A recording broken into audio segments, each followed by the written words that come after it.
सुनाते, महाभारत की है। एक महात्मा मांडव्य ऋषि नाम के थे।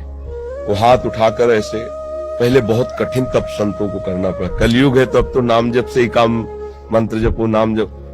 दाहिने पैर के अंगूठे केवल पूरा शरीर का भार रखकर हाथ उठाकर मंत्र। उसी राज्य में कुछ चोरों ने राजा के यहाँ चोरी की, राज कर्मचारियों ने पीछा किया, उनके आश्रम में गए और आश्रम में छुप गए, इस भाव से कि महात्मा के आश्रम को देखते ही राज कर्मचारी वापस चले जाएंगे कि यहाँ कैसे चोर छुपे हो। पर उनकी दृष्टि पड़ गई घुसते देख के, अब वहां गए तो माल सहित पकड़े गए। तो उन्होंने सोचा कि महात्मा ने ये नाटक कर रहा है, चोर रखता है और चोरी करवाता है।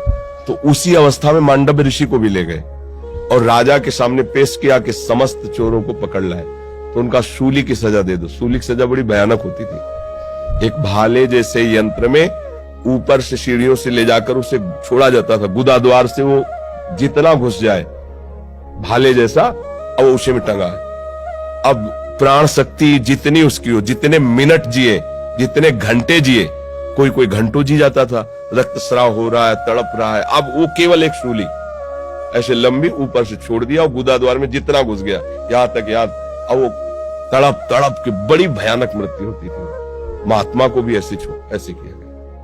वो तो साधारण जीव थे, सब मर गए। जो इस सूली गई गुदा द्वार से अंदर सुचेतना जागृत हुई, लगाया पद्मासन, उसी पे बैठ गए सूली पे। अब ये तो योगी थे। अब वहां बधशाला में तब जाया जाता है जब दूसरा कोई राजा है तो 2-4 रोज तो हो ही जाते थे अपराधी, तो दूसरे दिन उतारने गए तो वो तो सब मरे थे और ये पद्मासन में बैठे थे। भाग के गए राजा से बताया, राजा ने कहा ये तो बड़ा अपराध बन गया, कोई ऋषि आ गया, तुम्हें वे क्यों नहीं बताया ऋषि। अब आगे गौ करके, ब्राह्मण करके मर्यादा थी कि गौ ब्राह्मण सामने है तो दया कर देते थे ऋषि जन, फिर साप नहीं देते थे। पहले बड़ा पावर मंत्रों का होता था।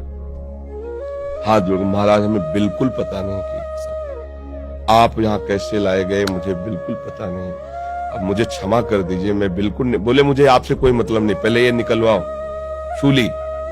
लाख कोशिश की गई, सूली निकली नहीं, तो उनका काट दो, तो ऐसे काट दिया गया, सूली काट दी गई। सीधे वहां से अंतर ध्यान हुई, धर्मराज के पास पहुंचे, क्योंकि पावरफुल महात्मा थे।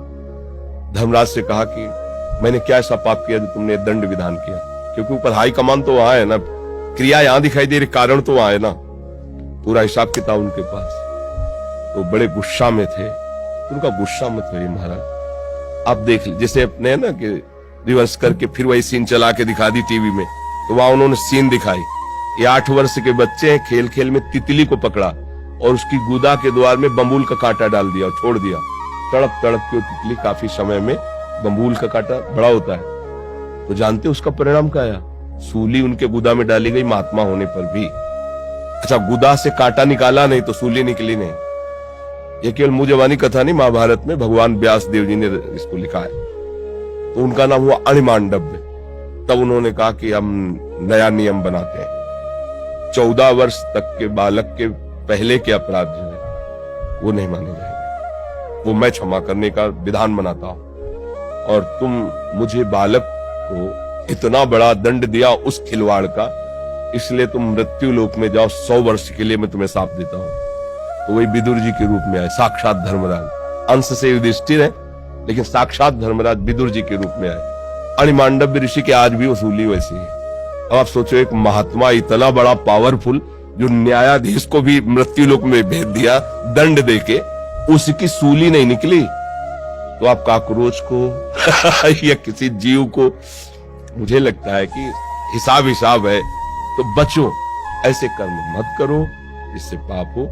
हम 100 बार झाड़ के फेंक देंगे बाहर, डस्टबिन नहीं होते, डस्टबिन क्या कहते हैं, हाँ फेल, हम तो देहाती आदमी यार, तो हमें बीन और पेन में कोई अंतर नहीं ले चल, बाहर फेंक दे। नाम जप करो, पवित्र रखो, पहले से ही केमिकल ऐसा रख लो जिससे वहां उनकी उत्पत्ति ना हो। आप देख के डालोगे कि ये डाल, अब वो सीधा हत्या है, वो आपको अपराध है।